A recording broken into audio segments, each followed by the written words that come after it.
My mom told me not to talk to strangers on the internet, but I'm glad I didn't listen. We are the Certified Noonas, your sisters in the love of Asian entertainment. Hi, I'm Amanda. I'm Jessie. I'm Natalia. And I'm Sky. And you thought that last week was going to be our last foray into Pride Month? Y'all, you haven't been listening to this podcast long enough because we love Pride Month here. So we decided to do like a really fun and informative, not like deep informative, like we're talking just a friendly informative for those of you who are unfamiliar with the genre, sort of genre. I'll get into that later. And we're going to talk about BL and Yahweh. And it's, you know, it's history and popularity. Our and professor caps are on. Yes, we put on our little professor for this introductory. Pretend we have chalkboards behind us. Introductory course. We're gonna go over some terms, a very sort of loose timeline of the whole BL phenomena, as it were. Some common tropes that show up. Of course, we're gonna have to go into the issues because you know it's there. Of course, we're gonna talk about famous couples because everyone loves that shit, and just have a good time. We're gonna have a good time talking about BL. Before we get started, if you're unfamiliar, the first term you're gonna need to know to really get through this episode is that BL stands for boys love, or MLM, not that MLM. But men loving men, not a multi-level level. I mean, it could be both, but it can be both. But in the terms of what we're talking, we're not a pyramid scheme. The only pyramid scheme going on is the scheme to get you to enjoy some BL content. You're like me, and my FYP is just a mess and weird. I get both, BL stuff, and I get the MLM like people who are trying to always like make sure people like don't believe in MLMs and like what's wrong with gay men? It's like no, wrong MLM, bestie. It's a very hard place to be in. You're like, So I think first we should go through like a very brief history of the genre and how it became to be internationally popular. So obviously gay people have always existed. So, and gay people in fiction have always existed. Looking at you, Achilles. And if y'all don't think Achilles was gay, come on. He wanted his ashes mixed with his best friend. Like air quotes. Let's move to this. But in terms of the modern age, we have to go back to like the 60s. What's happening is there's a split between the East and the West right now, but they both lead to the same place. So stay with me, friends. So in the 60s, a little show in the West came out called Star Trek. Very little show. Just a little show. I don't know if you've heard of it. I don't know. Anyway, with Star Trek, it really became the boom of what we now know as fan fiction. People were really into Star Trek really did for fan fiction and cosplaying what no other show had done before. Like the fan culture around Star Trek was basically not seen as much before then. And one thing that emerged from this was that women love Star Trek. Like a lot of women love Star Trek, and a lot of women loved Kirk, and a lot of women loved Spock. And unbeknownst to many of the men watching this, a lot of women liked writing and drawing relatively explicit fiction about Spock and Kirk being in love because they rightfully read the room there and noticed that their friendship was written as a romance, which is something that happens a lot in fiction, where you're watching something where it seems like the writers think that you think that it's a straight friendship, but they're using romantic tropes, and you're just like, I'm reading between the lines, you know? And this is seen, like look at Supernatural, like Dean Cass, that was written as a couple, and then they hoodwinked all of us for 15 seasons, you know what I mean? So anyway, the 70s, also in Japan, where Star Trek was popular still, it is Star Trek is an international beloved thing. But the 70s also begins the emergence of male-male pairings in shoujo manga, which was manga that was marketed towards women and girls. It was called Shonen Ai, and it was gaining popularity with its primarily female fan base. Very tame stuff.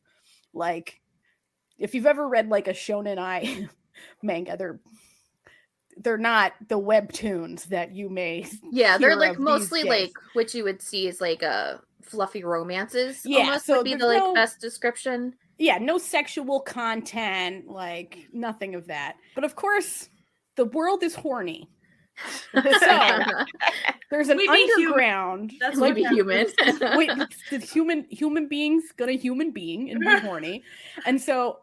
The popularity of Shonen Ai also reigns the underground amateur manga, the yaoi, which is basically Shonen Ai but with fucking. So lots of, that's bonus. That's also that's where born the sort of the stylized that you see made fun of, where like if you've ever heard of yaoi hands, where it's like these long, creepy that comes out of these sort of amateur sexy romance comics. So in the 90s, yaoi starts to be made mainstream. And in the 90s and 2000s, with like anime and manga starting to be translated into multiple language and exported as part of, Japan's soft power boom, because suddenly anime was everywhere in the 90s. But it wasn't just Sailor Moon that was coming out here. It wasn't just, Dragon Ball Z. There was other things. There were other things. So, and also the internet started being a thing. So it wasn't just, like these mainstream like shoujo mangas that were coming, but other things that were coming, because fan translations of these scanlations, which is a term for illegally scanned manga that is distributed online, began to be very popular. And because as the internet was growing, there are internet communities of fans and fan fiction writers and fan artists also created full forums and communities. So like LiveJournal. Fanfiction.net. Yeah. Wattpad, AO3, these sorts of things. Oh my gosh, that time was a wild time. It was a wild west. It was a wild west of fandom. You never knew what you were going to find. You'd think you were about to be, man, I remember back in the day, Harry Potter fan fiction, you think you're just going to be reading, and suddenly it's the nastiest stuff ever X-Files. Seen. X-Files is one of the biggest fan fiction, genre or subsections to this day, and it's wild. I was big on the Roswell fan fiction. Not the Roswell, New Mexico show, but the original Roswell of my youth, which was great. So this is the time that mainstreamed Fujoshi and Fundanshi culture. Now, if you're wondering, what is Fujoshi and Fundanshi? We're back to another terminology. So for anyone taking notes, Fujoshi is a Japanese term that translates directly to rotten woman, which basically is a woman who enjoys male fiction. And Fundanshi is rotten man. It is a man who enjoys male pairings. So this sort of became the yaoi community proudly calling themselves Fujoshis and Fundanshis, which has become a bit of a less than stellar way to refer to yourselves these days, because it's we'll get into that. So in the 2000s, Japanese live action yaoi and BL comes into very limited popularity. This is mostly due to the fact that homosexuality not really a public thing, so they were usually very small productions that didn't really go anywhere, and people were still, you wouldn't be out there being like, I am a proud Fujoshi, I love gay stories. That wasn't just inherently harder to have that genre in with full live action, actual actors and actual people working on, well, not actual, that's a wrong term, but people that are living and breathing, working actively, and, doing the process, as opposed to someone drawing the characters, because it gets to be a little bit more, because you could be anonymous if you're drawing under, because a little more safe. It's a safer medium to express those kind of stories. So Thailand picks up in the early 2010s, is like, hey, this gay stuff, people really are into this, and I bet we could make money off of it, because Thailand right then had like a very flourishing tourism of less than savory means, a lot of gay prostitution, trans women being made of, cabaret shows and stuff, which they still do. Let's be honest here. So in the 2010s, they decided to capitalize on yaoi culture, and they really jumped on that fujoshi train. And there were two notable dramas that came out that really sort of skyrocketed the popularity, and that would be Lovesick and the little show that could, Sodus. So the popularity of these shows begins as culture of the Koojin couple. We're back to another term here. So Koojin is a fake business ship that's played for fans. So it translates to imaginary. So they're an imaginary couple that you can fantasize about, and then they will, have these couples that will appear in multiple dramas as different characters, but it's always the same actors. And they have that with male-female pairings as well. Yes. Like, it's not just a boy love thing. So for even the male-female, was that kind of a thing that Thailand kind of first capitalized on? Yeah, Thailand really, it's not that they were the first ones to like do it, but it was really, they were the first ones to like commodify it in a business sense. Mm-hmm. And like to really be like, and the one that really did it, that really brought this all together, was the Chris Singto couple, or Pariah was their fandom name, because they have fandom names and everything. It's wild. And they were the couple that starred in Sodus, which was still hilariously popular to this day. Like, Sodus is the OG, like, come to Jesus BL, right? And so Chris Singto became just bankable names. And so GMMTV has really made this an art form at this point. Like, they were really the big company doing this in the BL world. Other companies, like we got like TV Thunder and Domandi and stuff, they're doing it, but no one was quite doing it like GMMTV has done it for so many years. So in like the mid 2010s, they begin to like put before this, it was back to the old, you find subtitles for these on the forums. You're still underground if you're not in Thailand. But in the mid 2010s, they start putting them on YouTube with official subtitles. And so there's an explosion of popularity worldwide. People love these dramas. They can't get enough of all of these situations. So other countries then begin to go like, I want a piece of this pie. Taiwan's been doing it. They're having a great time. And in fact, I'm going to call out Taiwan with a thumbs up, because they're the only country that backed up their BL television production with legitimate governmental protections for the gay communities. So in other countries, it's not illegal to be gay, but Taiwan's the only country that has gay marriage, equal protection under the law, et cetera, et cetera, et cetera. So good job, Taiwan. Good job. So I think that probably the most famous example of it going wrong would have to be China, where China has a very popular underground gay novel situation, but it's considered pornography, so it's technically illegal to be produced in China, which is why you see all of these, Chinese gay novels that have code names for the authors. It's to protect their identities. But a company decided to make a famous little BL drama called Addicted, which was very popular. I don't recommend it. It's extremely toxic. Okay. But it was extremely popular, and so popular that the Chinese government said, absolutely not. No, this is not what we want people to think of China, because nothing says strength like being scared of gay stepbrothers. And not only banned the show while it was still in mid-production. So like the show literally just ends in the middle of an episode. It's like, so weird. It's so like a very like weird ending. Like it just ends and then the two actors were banned from appearing on television together. And then since then, the Chinese entertainment industry still knowing that, no, my friends, this makes money and we like making money. They've led to a very fun bromance industry where they take explicitly gay novels and then make, coded gay television series about them. So bromance being bro romance, brotherly romance. It's not really romance. They're just nothing best, gay about best, it. It's best buds. They're just roommates.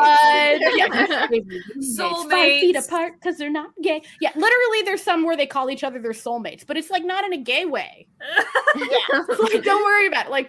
But people watching it, they, like most people, it always leads to like the funny the articles on my drama list and stuff where it's like, God. Oh, if you want to watch a great show with no romance, you should watch The Untamed. And we're just like, nah, friend. If you didn't see the romance in The Untamed, when you're me, they're so misleading because I want that. I want best friends who are soulmates. Yeah, but I don't want them because they had to be that way because they weren't allowed to be freely who they were. I think my favorite, if we're talking about The Untamed, which is a very famous bromance, I say in air quotes, that is very, you watch it and you're like, those motherfuckers in love. They're in love. My favorite article about someone who just didn't pick up the very overt subtext was, why do women love The Untamed? Is it because of all the handsome bachelors they can choose from? And we're all sitting here like, girl, no. Girl, no. If you watch the behind the scenes stuff from The Untamed, they know. They know. They know. The director gave them the source material. The director was like, okay, so in the book, after this, you guys have wild sex. So keep that in mind when you're looking at each other across the table, or whatever, right? They know what they're doing when they're doing it. It's not like afterwards they were like, what? No, they're playing it romantically because they know it's a romance. And even at this at this moment in Chinese stuff, however, even the bromance productions and stuff, haven't they had to kind of pull that back a little bit? Even yes, they have. Yes. They've been a little too obvious. They've stated that you can have gay characters, but they can't be obviously gay and they can't have a relationship. Yeah. Which means they can't be gay. Which means they can't be gay. So, because nothing says strength like being scared of gay people. Good job. You've done it. Very recently, Korea has decided to jump on this BL game. They are making mostly web dramas. So we're working up to those full length. We've only had one semi full length to this date, which was Light on You, which was half an hour episode. So they're slowly making their way towards that, and they're getting more characters in the mainstream dramas too, right? Side characters and stuff. So we're getting there. We're getting there. So so that's basically the brief history of how BL became to be popular worldwide, from Star Trek all the way to Semantic Error. We got the whole thing. There are some important terms that you probably will run into when you encounter the BL world. So obviously BL, it means boys love. Koojin, imaginary couple. Now we get into some shifty stuff. So we have the from Yahweh. You may see people calling characters uke, uke, or seme, seme, which means the passive and the active, aka the bottom or the top. This is mostly nonsense used by people who don't know how gay sex works because it's never that hard. Because I mean, it's always like the little one is. Yeah, whichever one is whichever. I can never remember what because I don't care, right? I don't. Yeah, because it's not a thing. It's whatever. But it's always like the big one is the top and the little one is and you're like, but does your height affect your sexuality? It doesn't. And that's not really how that works. But, so it's this is all the fictionalized gay relationship. Yeah, I guess it's mostly for I don't know, straight people. Just more descriptions too, since you don't have if you're especially if you're you're reading something, you don't have the illustrations of what's going on. So maybe it's that. But like also a lot of these terms are purely for tags for things, so people can search out these specific things easier. So a ship, which is an imaginary relationship between two actors, which is not characters. From BL. X-Files. Yeah, where's that? X-Files is the one that... Yeah, X-Files is the one that came up with this. I credit where it's due. I'm just saying, for people who are very unfamiliar with this is an important term you need to know. Another very important term for if you're sailing the seas would be OTP, which is concerning ships, which means your one true pair or your favorite ship. I feel like OTP for a while like became like the cooler, younger kids term for those ships for a while, and it's kind of they would use it for every ship. But no, it's supposed to be for your favorite ship. Yeah. You know? There's also ghost ship, by the way. This is not even, I didn't even put this in my notes, but a ghost ship is like if you ship two characters that don't even appear together. Yeah. You're like, so it's just like that person would be great. It's like you're way far off. And I've seen some wild ghost ships on AO3. Just absolutely unhinged stuff over there. So bromance is a suggested but not explicit romance between two male characters. Did you see a lot in K-dramas? Yeah. Oh, yeah. We do, very much so. Queer baiting, which is an advertising a show as though it will have homosexual themes, but then the show has absolutely no homosexual content. Now, I gotta say, like, a lot of people will call things like, Word of Honor or The Untamed or Guardian queer baiting. They're not. They're censored. It's a different... Yeah. Queer baiting would be that Taiwanese mermaid drama that just came out, which is not gay at all, but is very much advertised as if it is. Or like there's one that there's a Taiwanese drama. I think it's called Befriend. And what happens is there's a single scene where pretty much a Fudoshi character imagines that there's a BL plot, and then that is what got flipped for a lot of people to then want to watch it, and then the show itself, that was a daydream, and that was it, thus queer baiting. Yeah, and you can also like apply this, because sometimes the queer baiting actually it just happens from kind of, and I'm not saying this, it could have been a queer baiting situation, but like the fans doing something that then it becomes a queer baiting thing because they've hyped it up too much, they've fictionalized it, and then it becomes a bad thing. So it can be both ways. It could be like a marketing thing or not. We're not going to get into it, but K-pop idols do this a lot too. Yeah. But I think especially when we talked about it on our last episode, there has to be always, when you're thinking about these things, you have to think of the political climate these people are in, because sometimes it's not queer baiting if that's all they get. Yeah.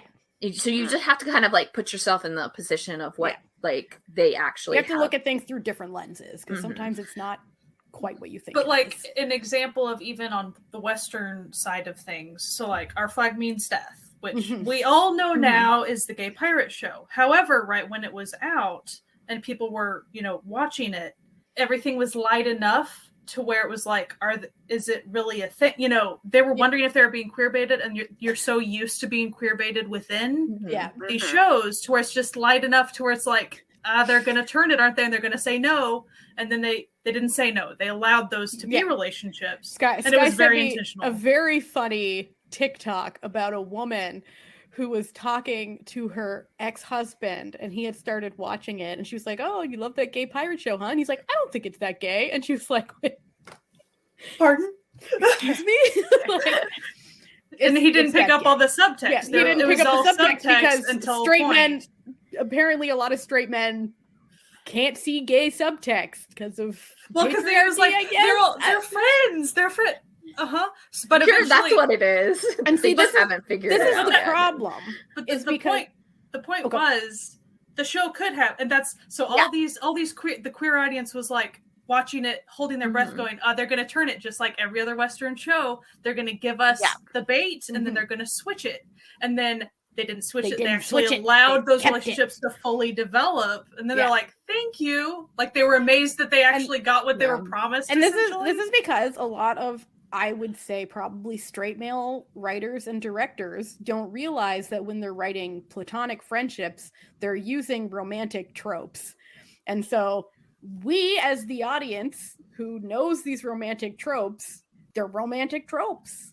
of course you're going to read into that. And then when they're like, oh, what are you talking about? There was nothing romantic there. And you're like, then stop only one betting us. Like, what are you doing here? Like, I think a lot of it has to do with the fact that they haven't figured that out themselves. So they're doing it like almost, they're not picking it up on it because they won't allow it because of whatever issues they have with it. Patriarchal issues. And so they're just not good enough writers to figure out that that's what's happening. And they think that's like supposed to be it. And you're like, no, actually that is a gay relationship. So maybe you should look up your past relationships. Maybe you actually love that person more than a friend. Like I that was a boyfriend. Maybe you should. I don't want to tell you your issues. Maybe you need to sit down and let's have a conversation about your past relationships. But like, still, like if there wasn't a stigma against all of this, we wouldn't have these like issues as much. Like we'd still have them because people suck at writing sometimes. But like, it is weird when you see like guys who watch something like The Untamed or The Gay Pirates or whatever, and they're like, no, it's super straight, and you're like, do you do those things with your guy friends? And they're like, well, no, and you're like, or sometimes they do, and they're like, but no, I'm straight, and you're like, no, you're not. Is your friend you're like, straight? Like if that's what you want to believe, like I'm not going to force anyone out of the closet, but your closet's got a pretty glass door right now, my guy. Just like, so you could talk to me, like listen, we're a safe space. Like you can tell us anything, but like, Happy Pride Month, you know? Yeah, just so you know, if that's what you're exhibiting, like at the bar with your buddies, everyone else at the bar, everyone else at the bar is making assumptions, like. Which is fine.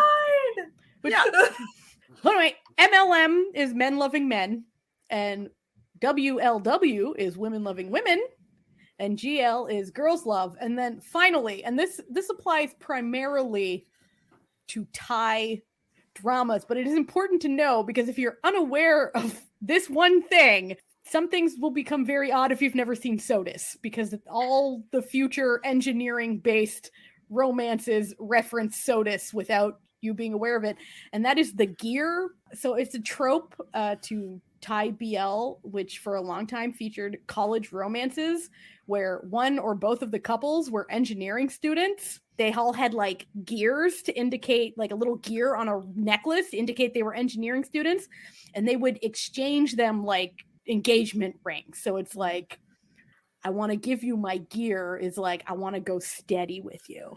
So that's, you know, an important thing. Like if you're unaware of where that came from, the answer is SOTUS. If you're unaware where most of these like Thai BL like tropes come from, the answer is always SOTUS. Like what's just funny about that is like, if you didn't know the gear thing, and if someone was just like gear, and then depending on like how straight your intake of media is or how queer your intake of media, because like it has different connotations. If you're just assuming the term gear, that could be very funny very quickly. I also want to make one note about yaoi, the term. If you're an old like me, yaoi used to be the blanket, especially in international spaces, the blanket for boys love content. So if you saw yaoi, there was going to be a gay romance. Like even surpass the like what it actually meant in Japanese. It would just, you would be guaranteed that at some level there will be boys loving boys, and at some point BL was interchanged. But if you're like an old person, you constantly always want to see yaoi and then be like no, and it's one of those things that I'll like, it's where I like really I'm like, oh man, I'm old. Because oh no, it's not that now. Same. Well, and you'll see because of that in Thailand, they don't generally call them boy love series. They call them Y series. Yeah. So Y series is just the same thing as a boys love series, but it stems from yaoi. It's literally just yaoi. This is also something if you were personally going on and like researching stuff yourself, because BL stuff like got so expansive in international spaces because the internet became more advanced and stuff. You will still find lists, especially of like animes and stuff that are yaoi animes or like yaoi stuff or like fan fiction and stuff that like predate BL that like you could stumble upon, and like knowing that it may not exactly mean the same thing like could help your like, and also like figuring out things. There's some questionable stuff out there. So Mind the tags, because sometimes there's stuff you don't want to see. Yeah. No, when you first start getting into this stuff, and you, I mean, even 5 years ago, finding stuff, you'd find stuff like clipped on YouTube or like the older Japanese stuff, and we're not even talking questionable consent. It's just flat out like rapey stuff. Lots of violence. Lots of somebody has to be dead in the end. Like you can't be happy. It's because like it was not such a taboo that if it was a taboo, they're gonna go all the way taboo with it, right? Make it more sensational so people will remember it more, which you don't have to do anymore, thankfully. So every time I see, like a rom-com doing these old school, I'm just like, you don't have to be this way. It doesn't have to be this way. I'm looking at you, history for right. I'm like looking at you. Swung over to like fluffy. We get the super fluffy, like just very, very easy. And now it feels like the pendulum is swinging back to the center where we're getting like just a little bit of both. Like it's just normal. And this actually leads into a very important point that I think a lot of people misunderstand, in that BL is not a genre. BL is a tag. So BL simply means that there's two male presenting people in love. It is not a genre. Rom-com is a genre. Crime thriller is a genre. Sci-fi is a genre. And all of those can also be BL. Yes. So I think the problem with that lies in the like a quantity that you have. So BL just becomes a genre, but it's not a genre, but there's nowhere else to put it type thing when you want to search specifically for things. If you just search thriller, you're not going to be guaranteed boil-up, but if you want a BL, that's also a thriller. It has to be tagged that way. And so it's a little bit hard, but it's not actually a genre. It's just that but a lot, there's a lot of people that you can't put anywhere else. Think, like there's a lot of people, and I've seen, who think that all BLs are like Bad Buddy or something. Yeah, they have not the case. College, and so they get really upset if they'll watch like a Kin Porsche or a Manor of Death or something, and be like, "Well, this isn't romantic. This isn't healthy." And I'm just like, "Well, no." That's what I was just about to say. Somebody was saying that they had read a complaint about a fantasy one that had come out, and it had a fantasy element to it. And this person was really upset about this because, like, how did you get plot in my boy love? Like, there's not supposed to be. Yeah, they were mad. They were like, "This isn't a BL." Like, and it was like, yes, it is. And I'm like, BL is not a genre, my friends. What? BL is a tag. It just indicates that two men are going to kiss at some point, unless you're in China. Then they're gonna gaze at each other longingly with romantic music playing, but then call each other like bro, good friend, and then maybe allude to the fact that in some past life they were really good buddies too. Yeah, just real good buddies. Just like they've been good friends for like 5 lives for a very long time. For 3,000 years. They've been roommates for a millennia, eternity. So this also leads into, there are some issues with BL that have come up that are actually, a lot of them are slowly getting better. And I like to applaud the world as a whole for progressing in certain ways. We're inching, but we're inching, but every inch matters, Yeah. So generally in the countries that produce and make lots of money off of BL and queer content have a ton of homophobia in them. Just an unbelievable amount. So a very few of the actors in the dramas up until recently even spoke up on behalf of queer issues. I will have to call out that there is a notable exception to this, because there are two actors who act together who from the beginning of their acting career have been for the gays. And that would be Max Tull, they're out here doing the most. They've been very vocal for the community. So thumbs up. And even if like the actors are gay, a lot of them can't even come out because of the situations that they, live in. So not great, but hopefully all things, keep slowly inching forwards as much as, the haters don't want it to. And it was only actually recently that shows would explicitly call characters gay. I think that the first one I even saw was Love by Chance, and it wasn't treated as a good thing. Like, he was just bullied for being gay. Up until then, it was common for dramas to employ the "I'm not gay, I just like you" nonsense to get around that, to be like, oh, they're not really gay, it's just their soulmates. Like, only one. Which, like, they're pretty bi, pan, and gay. Like, you know, in Thailand, it had a lot to do with censorship. Up recently, right? I think it was the director of what Tale was of a Thousand Stars. Yeah, like he said that this was the first drama he did that he was allowed to just have them talk about being gay. Have him be like, yeah, I just like men. I only like men. Because that was before that you couldn't. Yeah.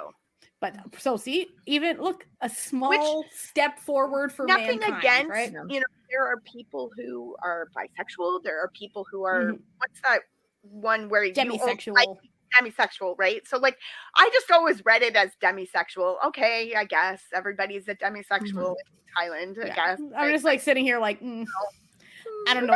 You seem pretty gay. Like there'll be like a character who's like never dated a woman, never shows any interest towards women, only interested in this one guy, and they'll still be like, oh, I'm not gay. Like, I'm just like. And then now we're getting, you know, like in Semantic Error, we get actual bisexuals who are just like, okay, I've dated women, I date the people I like, and you're like, okay, cool. So up until recently, another issue is that most BL content was exclusively made by straight people and marketed to straight people, which doesn't really give you an accurate depiction of the gay experience. However, this is non-representation in the writer's room does no one any favors. As a group of women, we understand that when it's just straight men talking about you don't get, because you can pick up on it, and that's it's the same way for every marginalized group. You can pick up on it. So this has been slowly changing and having more inclusion of a variety of queer voices and queer plots and queer characters, and it looks like it's only going to be getting better in the future. So we'd love to see it. There has also been a real lack of girls' love content, which Jessie and I mourn constantly. We need them more. We need them more. And that's also slowly changing. So hopefully more lesbian and bisexual women's stories and trans women's stories and can become more mainstream soon. On that front, I'd like to just encourage, like, when the few does come out, like, support them. The few girls love things pop up, support them. Yeah. Like, even if they're not that good, just watch it on mute. Even if you weren't going to watch it, like, I feel like just like retweeting or wherever you're like located, like telling people about them, talking about them on social media and stuff, even if it's not something that you yourself is going to partake in and watch, and you don't have to like the girl, like you don't have to watch it and even love it too. Like, just getting it out there, because then more people will see it, and more people who like it will then be like, oh, and then we'll just like create more like discussion around it. And then when people see that there is a demand for something, that's when they decide to do it. Like, because money makes the world go round. And so at a certain point, you have to be vocal about that and get those spots so that they can get these investors, because this stuff all takes a lot of money to produce. And that's like the biggest thing. Like, I think an easy example, so this will be Western side of things, but so let's say that someone was all about supporting Netflix's Heartstopper. And then here soon on the 10th on Netflix is going to be a vampire hunter lesbian show. Yeah, I'm so pumped. First bite. So pumped. Which, like, I totally understand as far as genre. These are two different things. Different, wildly different. So I am not necessarily saying that if you love Heartstopper, you must watch this other genre show. But I do think if you want to be supportive of these LGBTQ shows, please support it to a the point. LGBTQ shows. Yes. At least give it a little retweet or something. Like the Netflix post about it. Like, definitely, if you identify as a femme presenting individual, take one you. For the girls. Yeah. Like, we need more women voices and more shows, because and more everything. How great would it be for us in the near future to be able to make an episode just like this, but with GLs? Like, to be able to have like a discussion on it, have like fun little like quirks about the community, or like different like terminology for it. That would be great. Specific to GL. And we just don't have that now. And it's slowly getting there, but it's not at the speed of BLs. And that's one of the things that I know I've talked about this in the past on this podcast, but like, really, if you are a person who is in the BL space and are actively in that, it's imperative that you are also vocal about GLs, even if you are never going to watch them. You have to like, otherwise understand you're just that fake. Like that's the only reason. And these things need to be coming out, and it's not just up to people who are who like identify as that to do that, because it's not gonna change if we aren't all backing up each other. Exactly. Like with any marginalized communities or anything like that, right?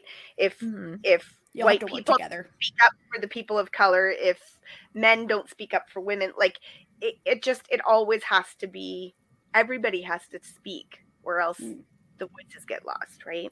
So do that. Why? If you're into vampires, there's a lesbian vampire show coming out on Netflix. So I'm really excited. Oh my gosh. I'm very excited about it. It's also written by an author I really like. Like the book is based on oh god, of course, my mind. Fee Schwab. Yes. And she's an excellent author. So I'm very pumped. Very pumped. Going to download it to watch on the train. Is what I'm going to do. So there's some common tropes that have been associated with BL dramas, specifically like romance, like rom-com style, like what people think when they think of BL as a genre, even though, as we previously said, it's not a genre. It's a tag. So one that comes up a lot that's become sort of a meme is engineering students. So engineering students just apparently the gayest department in college. Just and barely. You see the boy love fans always joke about like if you're a kid in Thailand, that's how you come out. You tell your parents, you kind of be like, I want to go to engineering school, and your parents go, no.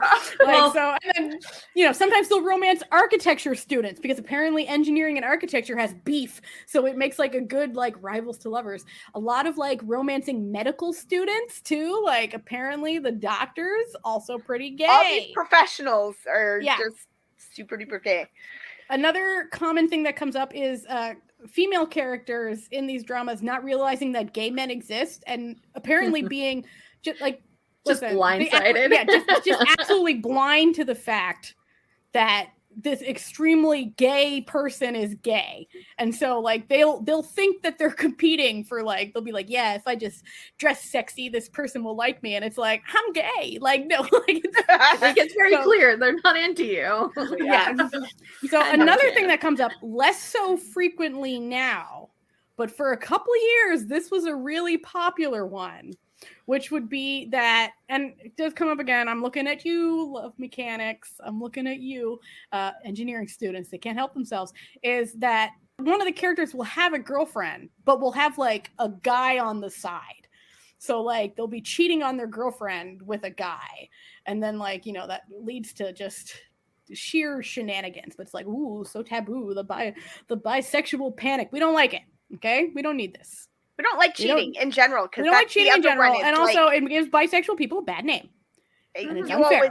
If there's a second season of a boy love series, almost guaranteed the plot line is going to be cheating. Like that's what they're going to do. I don't like it. You're like, I want it to end. No one likes it. No one's a fan. Also, another thing that'll happen is if it's a college drama, this is very, very specific to college dramas, they'll have like a friend group. Everyone in that group is gay. Yeah. Just somehow, specifically if it's the best friend who's like very close, that's not a relationship. She's always a lesbian. Yeah, if it's a girl. Like if it's a group of dudes, they're all gay. They're all paired up with another dude by the end of it. But if there is another girl, another girl in that circle, lesbian. Yeah, or it's like lesbian or bi. It's always like. It's like West Side Story, but gay. Like it's exactly. There's West Side Story is pretty gay. And then they're all, and you're like, by the end of it, it's like you're just like, okay, I know that like gay people are like 13% of the population, but like not in these colleges. Listen, those conservatives were right. Academic institutions are turning our men gay, apparently. Another popular plot point is a romantic beach vacation. We love to see them. So there'll usually be like a fun beach episode, which I think sort of comes from anime, because there's usually like a fun beach episode in lots of animes too. Yeah. So it won't even be connected to the plot. It'll just be like they go to the beach for reasons. Is it like a thing like in everywhere? Like especially if you're like a landlocked area, maybe like the going to water is like the most significant thing that you can go in relatively cheap. I feel like that's a thing across the board. Yeah. Well, definitely the countries that are islands too. I mean, it's always a little weird to me. Like, I mean, I'm on a lake, so we have like a beach-ish, right? But like I've been to the ocean. And you get these dramas from like tiny little like island countries, and they're like, I've never been to the beach, and you're like, never? It was like a 16-minute walk, like but usually there's some big revelation that happens at the beach. Like it's not just a beach. It's not just a beach, and those beaches are always clear of anyone else. Gorgeous. It's like the beach is like you'll have like your big first, like your confession scene, or like your first kiss, or like something real romantic. I think the best use of this was probably Until We Meet Again with they had a whole coming out scene on a beach, and it was, I'm still sad thinking about it. It was so beautiful. Other things that come up, a real popular plot, we got the rivals to lovers. They love that. That's a big, like, enemies to lovers, rivals to lovers. Love it. They're into that shit. And then one that I need to point out, that's coming less and less, but it still shows up, so be warned. Very questionable consent. Extremely questionable consent is a common situation that is fading, you know. Just as a question, so Thai specific, Licorns kind of have a lot of questionable consent as well. Yes, because it's like, you know, over the top dramatic soap opera-y style, so that, you know, fits the genre. Also, probably with regards to terms and things, one of the things with especially with Thai licorns, but especially with the boy love stuff, is you will often see stuff translated as rape and like joking about rape, like I'm gonna rape you and stuff. There is a word in Thai that means to like forcefully but consensually have sex with, and it gets translated as rape all the time, but they aren't. I think the more accurate term would be like jump you, but like playfully style, like, you know what I mean? So it seems to be, again, happening less, like as they become more aware of how those words are taken out to of the context. Western audience. So they translate them better, They're translating it more sort of accurately, but like when you're watching older stuff, or especially like older conversations like that are older outside of the show, like interviews and things, you'll see a lot of like joking about rape, and it's not what we're talking about here with the questionable consent. That's not what they're doing when they say that. Usually, I mean, sometimes rape is a thing in the story, and you know, but when they're joking and they're laughing about like, I'm gonna rape you, like no, they're not saying. Like actually suggesting. So that is actually a very good thing to be warned, because sometimes the translations can be, especially on like older ones that didn't have like professional translations, but a lot of them are like fan translations. But I will say, if you want a great translation, you gotta, not a great translation, but a fun translation, is the original Two Moons that was translated by a fan called Pink Milk Subs, who puts her own little commentary into it as she's doing it. Like, it's very cute. Just as like an aside, this is just a general rule for anyone who's ever, because I think now it's like less and less common for people to watch their stuff with like fan subbed things. Those were the days. A lot of the times, I would say even the majority of the times, the person fan subbing, they're not an English speaker by nature. Like, it's not their first language. So just always remember that when you're watching them. Yeah. It inevitably is not like someone who is a trained translator. Right, but like also they're doing it for free for you. You're gonna like also you get what you pay. You know? You know what? A lot of fan subs, especially like if you're watching other shows, the little commentary and like the background information that they add in the subtitles is chef's kiss. Chef's kiss. Yeah, like I watched a J-drama recently that was like that, and at the top they had put some of their squeen and stuff about stuff. And it's cute. It's like it's fun because you're like someone who genuinely loved this show subtitled this because they wanted other people to love this show. And there's something really fun about that. Yeah. We're gonna talk just briefly, bring you through some of the most famous Koojin couples because you may see them online. They all have fandom names. This is not an exhaustive list. I will say, if you're like outside of the BL world and you haven't even consumed all that much Thai entertainment, it can be confusing. It is confusing as heck when you don't know that's a couple thing. When it's just what are these words mashed together? I have no idea. When we were discussing doing this like episode, that was the one thing that I thought this would be good for, because BL is so, the fandom has so many layers to it. Not to say other fandoms don't, but like it's very intimidating to at least be in the fandom space for BLs because of all this. If you're unaware, you don't know the terms, and you have like the ship names. Yeah, like there's all these like added things that like kind of go on it, and especially when you're like first getting into it or first like learning about it, it's really hard. That's like a lot of information to like be thrown at you all at once, and you feel like you have to know everything to be able to discuss everything, which you don't have to, but it, like, you're a human, it makes you feel like you have to. Honestly, it feels like K-pop fandom. Yes. To a point. Very, very as far as the terminology, and then like even within the fandom space, just because if you don't have a handle on some of the terms or some of the, even just the vibes of the fandom space, you're gonna you feel very lost very quick, and you might say something wrong, and if a mean fan kind of hops on you, like it becomes a thing, and you don't understand. So a lot of people, their first Thai drama was F4, and there was a lot of controversy initially over that drama because two of the main actors were in a boy love together as a pair. And people were mad that they weren't the pairing in this, and that they were just being friends in this. And so if you, as somebody who never watched a Thai drama, never watched any of this other stuff, came in, watched F4, and then suddenly saw in the tags, you see fighting and arguments and nastiness, and you don't know where it's coming from, right? Because, like, I don't understand. They're all doing a good job, and, like, I like the show. Like, it just it can be a struggle. So knowing these things is part of the culture. So we're going to help you. We're going to help you out with some of the big names in the Koojin world. Start with the mother of all Koojin couples, or the roommates of all Koojin couples.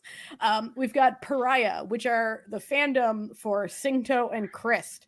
The name is derived from their actual names, not their nicknames. So that's where Pariah comes from. A lot of these names also have ridiculous meanings for why this is the fandom name. The next big famous one. This was the first one I encountered as when I finally got into, like, what's the word I'm looking for here? Like a fandom space. And that would be Polka, Polca, which are fans of Tae Nu, which they don't act anymore together, but they were real big for a while. And it's after their name is derived from their two favorite animals, which are a polar bear and an orca. So Polka. Cute. It is cute. Some of them do have pretty cute names. By the way, and some of these actually even have light sticks and stuff. Yes. Yeah, like it's an elaborate. They do like fan signings logos, and like fan events. They have really ill-considered concerts where they force these men to dance and sing, despite the fact they can do neither. They've got. Of course, that's not just no, that's like that's across the board. That's an actor thing. It's not okay. So next, you've got Wanjai, which is fans of Mew Gulf from Tharn type. Wanjai is Thai for sweethearts. I think that's a pretty cute fandom name. Yeah, pretty cute fandom name. Next, you got my personal ship.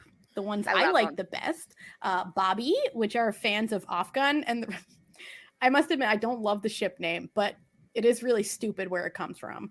And that's because Off's nickname is Poppy. So Poppy and Baby. So, yeah. But it's baby with two I's instead of a Y.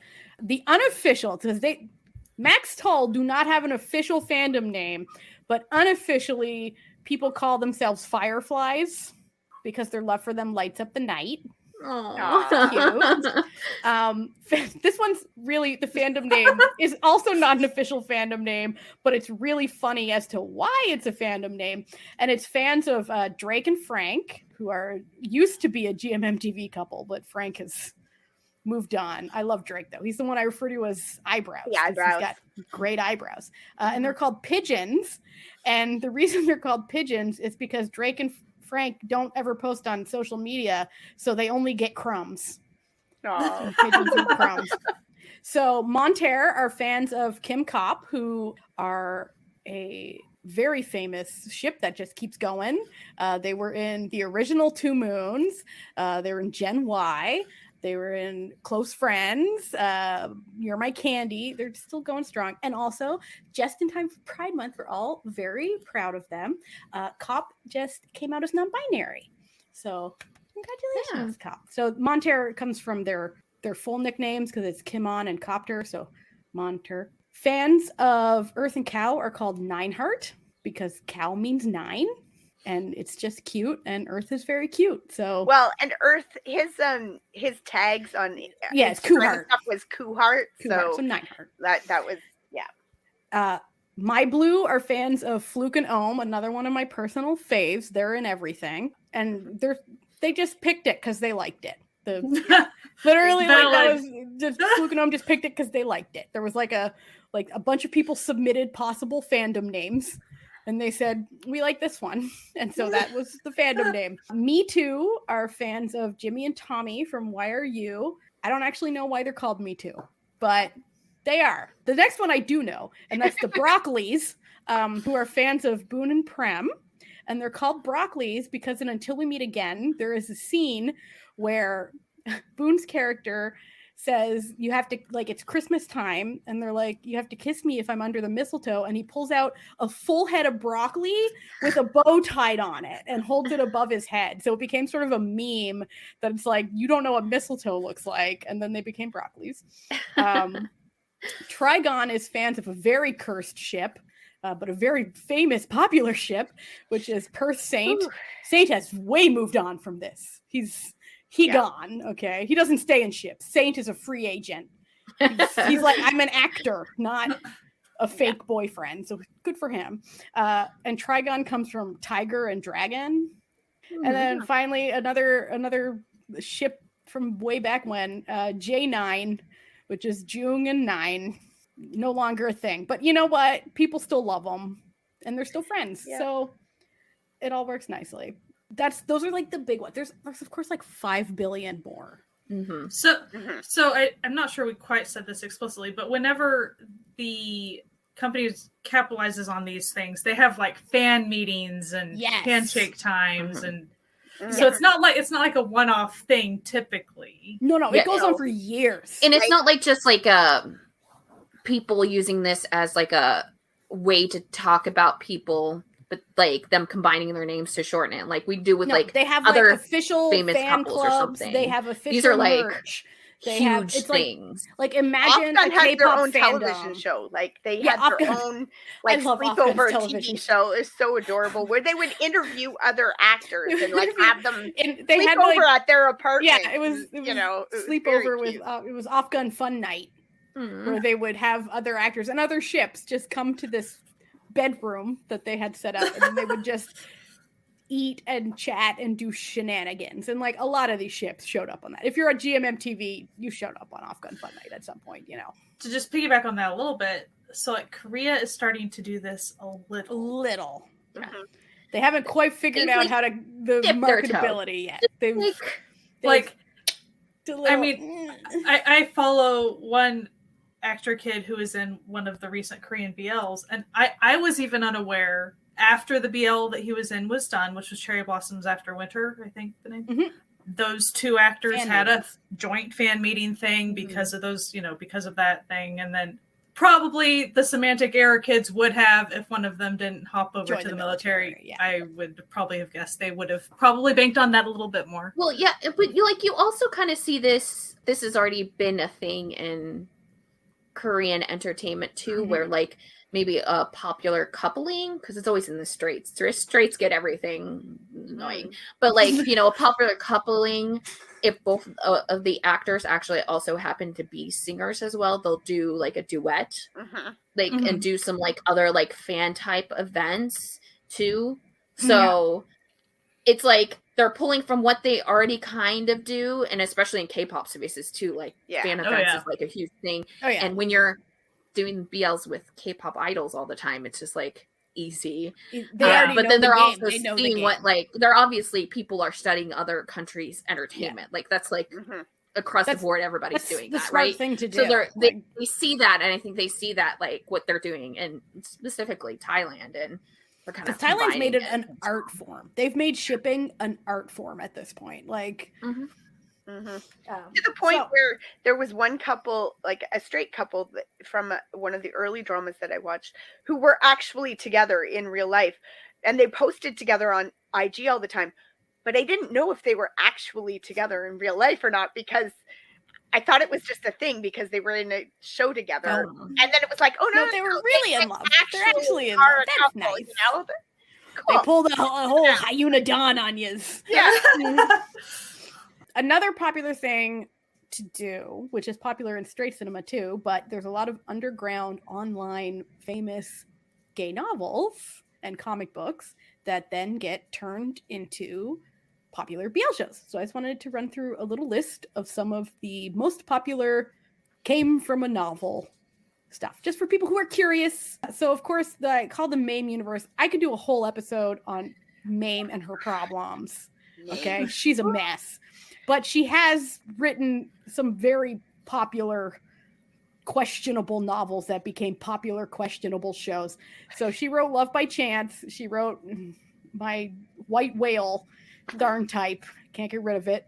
And she also wrote Don't Say No. And she's got a bunch of other stuff coming. She literally started her own entertainment company to produce her own books into TV shows. So like... because she is frequently not happy with whatever is going on with whatever she's sold it to. Like, she doesn't like what the director is doing. She doesn't like who they cast. She doesn't like...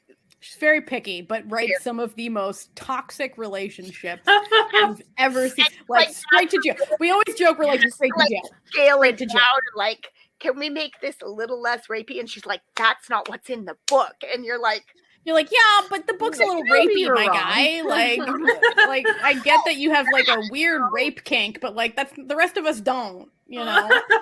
I have to say, like, literally the only book that doesn't have like a rapist ending up with their partner is Don't Say No that I've seen so far. So, which, if you but just still has a the title in it, it still has a rape plot in it, and the title very questionable. The title, the most questionable part of that show.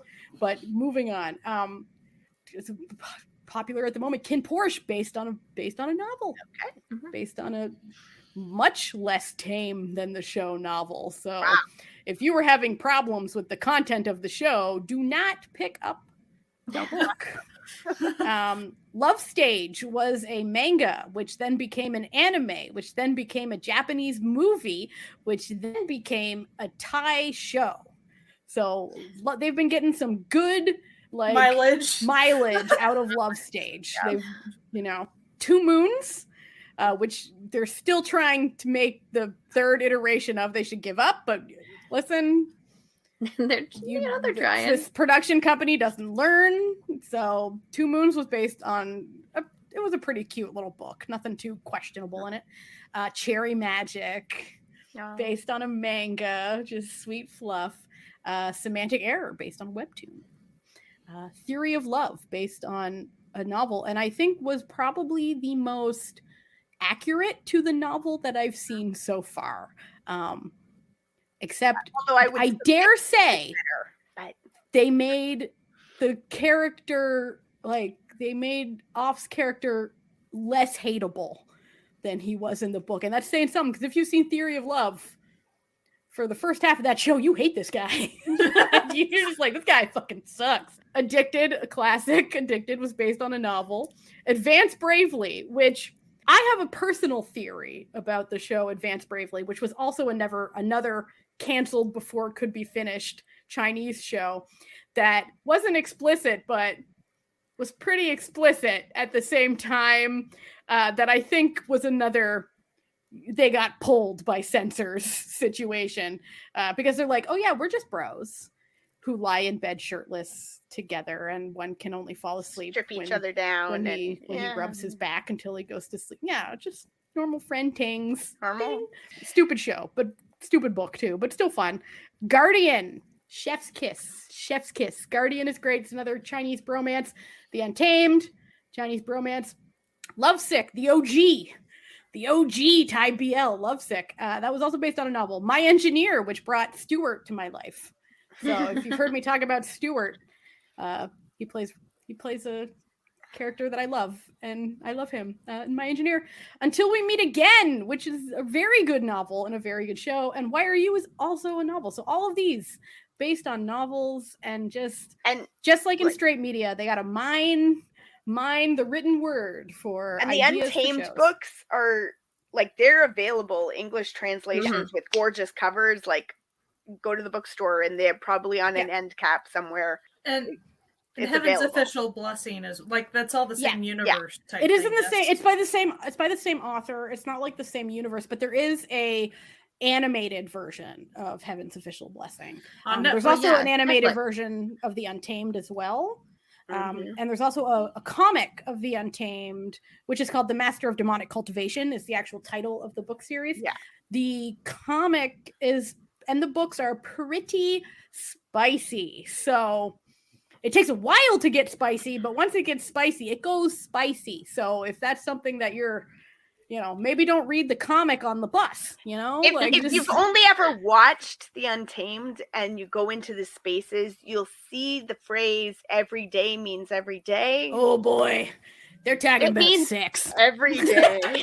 Means they have sex every day. Like, they are wild. And I gotta say though, the Untamed fandom is so endearing.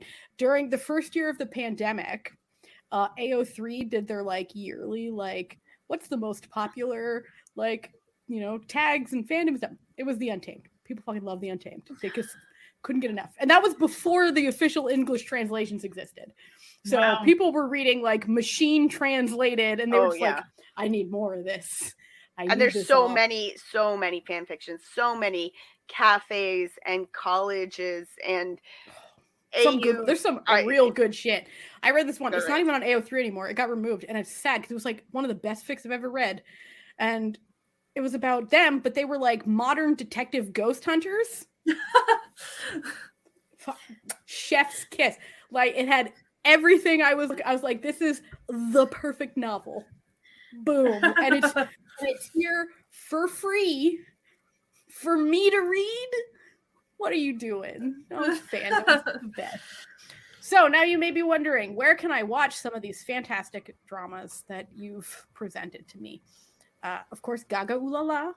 Not sponsored, but we could be, because we love you, Gaga Ooh La La. This is the place to go for queer media. They've got everything. Viki has been picking up quite a few, because up until last year, there was a Thai app called Line TV where you could watch all these for free, but then it got shut down. And then Viki started picking up all of the shows. And a lot of these shows are on YouTube, so they're on YouTube and Viki. But the difference is that generally when they're on YouTube, each episode is split into 4 or 5 parts. So you have to because that would be where the commercial breaks would be on TV, right? But on Viki, they combine them into one episode without the breaks. So, and Viki's also been picking up Japanese BLs. Yes. And a lot of the Korean BLs are on Viki. Yeah, because they even produce a lot of them themselves. Yeah. A lot of those shorter ones that are really just a movie, but they split it into... And they apparently listened to our episode from last year and got our emails that we sent about their rating systems, because now the rating systems reflect the actual content. And if there's 2 men kissing, it's not automatically an R anymore. So, yes, you listened. Now listen to me about the thing I just emailed them about. You know what I just said. You know what it was. No, I'll tell you what it was. Is that they added a download option, but the downloads expire after 48 hours. So if you're on a camping trip for a week, Good fucking luck. You get the day you drive and maybe one more evening, and that's it for your video. Stupid. Aichi has started to pick up more and more. I love this sort of Aichi expansion that's going on, because it's like so clear to me that they're like, okay, we made it out of mainland China. We got to do everything we can. We got to do everything we can, like with our international audience, to make money. And what do people like? They like the gays. And so they're just like, listen, we got boys love now. We got space. Not in mainland China, but anywhere else. Anywhere else, you can get the boys love stuff. Like, don't worry about it. So they smelled money and said, let's open an office in Japan and then move on from there. Same for Tencent, because WeTV also has quite a bit of these BL contents, and of course YouTube, where all of GMM all of GMM TV exists, and a lot of other things like Star Hunter has a bunch of stuff, like all these other companies. Saints Company, which is that Star Hunter? No, it's something Idol Company or something. So they're who made Secret Crush on You, and where the GL Gap is going to be coming out is on there. There's also like a lot of like little like companies, little channels that do like very shorts of things. Like it's like maybe a 15-minute episode of, or not even an episode, just a 15-minute short, and it's like all GL film. Or all BL. And a lot of those also show up on Gaga Ooh La La. So if like you don't want to go hunting for them, they're all categorized on Gaga Ooh La La. Some of them aren't translated, but like you can find a good amount. And so that is and Asian Crush as well. Oh, Asian Crush, yes, Asian Crush as well. I think they're like, I know for a while in Canada, Sodus was on Netflix for like 6 months, but I don't think it is anymore. No. But you never know when they'll show up on like, one of these streaming services. So keep the eyes peeled. But yeah, that's our introduction to the BL tag, because it's not a genre. Because one thing I want you to remember from this whole episode is it's not a genre, it's a tag. And maybe we'll like do like a My Drama list full of like all of the BLs that we recommend too. And once we talked about it or something, absolutely. Before we sign off, coming up, we have on the 18th, so this Saturday, yes. The 18th is a Saturday, the 18th of June, coming up after you listen to this episode. We will be having a full, we're going to be on live streaming. We're going to be live streaming on our YouTube channel. It's youtube.com/certified Noonas, which we hope you go like and subscribe, the usual YouTube nonsense. We're going to be just having like a chill hangout where we talk dramas and music and, anything so really. We'd love you to come and chat with us and tell us what your favorite dramas are. And if you have any questions about anything you heard today, we'll be there. We'll be there to chat about it some more. In addition, on the 20th of June on our Discord, which is free for anyone to come join, we will be having a watch party for the premiere of the new Netflix show, Alchemy of Souls, which I'm pretty pumped for. I think that's going to be super fun. So that's going to be at 8 p.m. and the live stream is going to be at 2 p.m. on Saturday, and then watch party 8 p.m. next Monday. So we hope you stop by and come hang out with us and have a great time. Anyway, thank you for listening. You can find all of our episodes wherever podcasts can be found. But if you want links and everything to talk about, they go to certifiednoonas.com, our home on the web. If you want to support this podcast, you can go to patreon.com/certifiednoonas to become an official member of the Certified Found family. They're the people who support this podcast, and they're the best. We think they're great. Please join our Discord, and we're on social media. We're on all social medias, but it's easiest to find us at Instagram and Twitter specifically, which is always at Certified Noonas, one word. Anyway, we hope you have a fantastic week. Maybe check out a few BL dramas if you never have before. Stay safe, wear a mask, wash your hands, and as always, keep enjoying Asian entertainment. Bye. Bye. My mom told me You are not. My mom told me to talk to, apparently. Okay.